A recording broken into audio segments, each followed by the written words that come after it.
Good evening, I'm Deon Guillory. Breaking news just into our newsroom in the last few minutes. Baton Rouge police firing the officer involved in an alleged shooting involving a man named Raheem Howard. This just in the last 2 hours, all of it caused by a controlled burn in Denham Springs. The governor's office has 30 more days to respond to a public information request filed by a woman who claims a former top aide sexually harassed her. All right, good evening, everybody. Deon Guillory here from your local election headquarters. I want to let you know before we even get to these election numbers that you will not miss any of this game. You can see it in the box right there. A sigh of relief for her family and the community who have really been taking a really close look at this case. A pillar of our community killed. She was found in the trunk of her car. Investigators say he stole a car, rammed it into another vehicle, and abandoned it on the Bonnie Carey Spillway. Businesses jumping into the yearly tradition of Bama Bash, including Zippy's Taco Shop on College Drive. Every year, the restaurant puts up a different marquee sign every day of the Bama Hate Week. Lizzo leads the pack with 8. I'm a huge Lizzo fan. The Grammy Awards ceremony is February 10th. She's still cat to me. Ariana, yes. Yeah, she's so cute. That little, she played the little redhead. She's so cute. Anyway, so talented also. I can't wait to see that, though. And you did great on all those names. You know, I'd have messed them up. Yeah, people didn't know. That wasn't in the script. He was just ad-libbing. Yeah. There was no Lizzo. There was nothing. I own a lot of that music. So that would make it day 4 since hackers hit state computers. NBC Local 33's Kara St. Cyr is live with driver frustration and what's being done to fix this major problem. Kara. Developing now, the former LSU student convicted in a Pledge's hazing death is now out of jail. In the last couple of hours, Matthew Nakan posted a $10,000 bond. He was sentenced to 5 years in prison today. He is expected to serve half that time because of time served.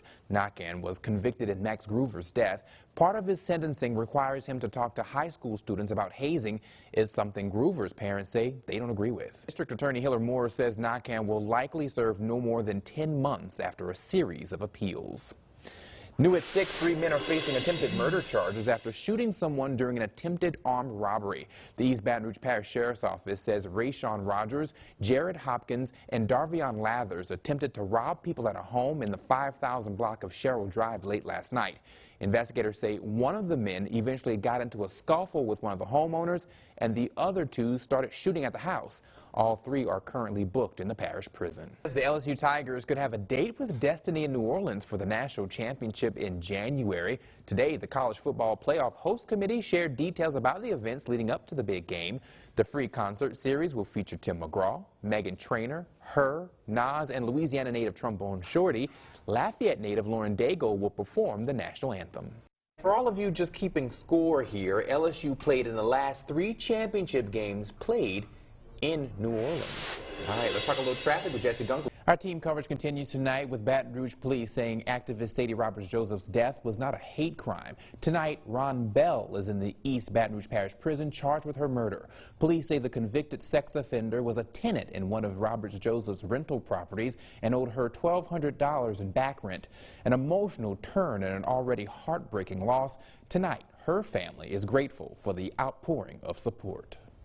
This great job that was done in the midst of a hurricane, in the midst of a storm. It was a storm for us in the midst of a storm. That storm has passed for the family of Sadie Roberts-Joseph.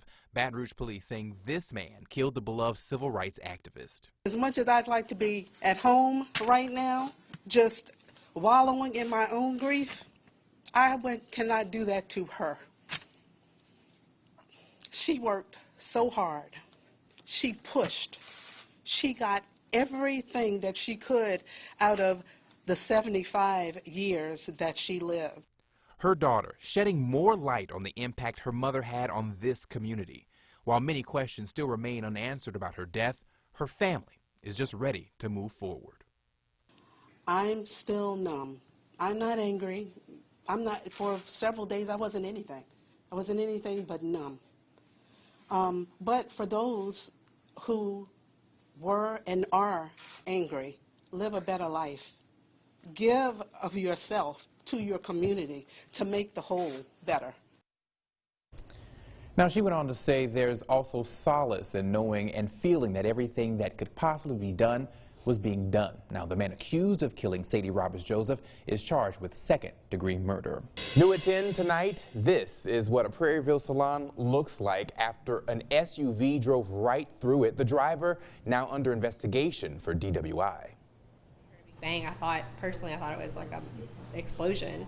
This is what's left of Graffiti Hair Studio in Prairieville. Owner Charlie Thibodeau says someone drove through the building minutes after opening for the day. Once she hit the wall, the car stopped, but I could still hear the tires moving. I was banging on her door because her window was down, and I just tell her, like, put the car in park, put the car in park. She didn't really seem all there, so finally she kind of came to a little bit, put the car in park, and I could still hear the engine revving, so clearly she was still accelerating. Thibodeau says employees were there and a few customers were inside, but no one was hurt.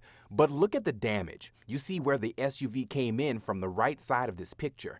Pieces of the wall thrown over the floor, pieces of the ceiling just hanging. You can still see tire marks. The salon, just remodeled after 12 years, the new look unveiled just 8 days ago. We were fortunate enough to make this space so beautiful, and we'll do it again. It's just a matter of time. Thibodeau says they have a second location here in Baton Rouge where customers can go. Other salon owners, she says, have offered supplies and chairs for the team to work while they get that shop fixed. This crash is still under investigation. Now to the story only on NBC Local 33, determined and resilient. Those are 2 words East Baton Rouge Metro Council member Denise Amoroso uses to describe herself. If you don't remember this, it's been nearly a year since her husband Buddy died in a bike accident. It put her world in a tailspin where she works to find who she is now while becoming a lot more compassionate. The norm that I lived for 37 years is no longer my norm. Denise Amoroso holding back tears as she describes what her life is like in the years since her husband, former Metro Council member Buddy Amoroso, died in a bicycle accident. She says everyone has a Buddy story. When you lose someone, people are afraid, you're afraid that they're going to be forgotten. And so people talking about him and telling me how he made a difference in their life has meant everything in the world to me. Her world is now a 180 since her husband's death. She was appointed to his seat after some controversy. Several council members didn't vote, saying the process to fill vacant council seats is outdated. Several months later, she won a special election. Now, in her husband's former office, surrounded by pictures of him and mementos, this school teacher is front and center in Baton Rouge government. It's been good therapy for me to help other people the way that they need to be helped. This is the seat where Denise Amoroso sits for Metro Council meetings. She says it's a job she takes with full responsibility while continuing her late husband's legacy. He dearly loved his city, and he dearly loved his district, and he loved the people, and I want to see that continued. One day after his death, some 100 people in the Baton Rouge cycling community came together to remember Buddy Amoroso for a memorial bike ride. We proved today that there's all these people out there who care about Buddy, who care about biking. The plan is to make this an annual event called the Buddy Ride. It will benefit Louisiana Key Academy, the only charter school in the Baton Rouge area specifically for children with dyslexia. Buddy was dyslexic, and Buddy was very involved with that school. As she plans for that, Denise Amoroso says she's working hard to fill her late husband's shoes, keeping his memory close to her with a bike tattoo on her wrist while learning more about Denise 2.0. Never dreamed of being sitting here behind this desk or behind that desk in there. So you don't know what life is going to hold. So I just take one day at a time. That's all I can do. Now, the Buddy Ride is Saturday morning at 7:30 at Point Marie on River Road. There are several different rides and several different times, including one for the kids. You can find all the information on our free Be Our Proud app.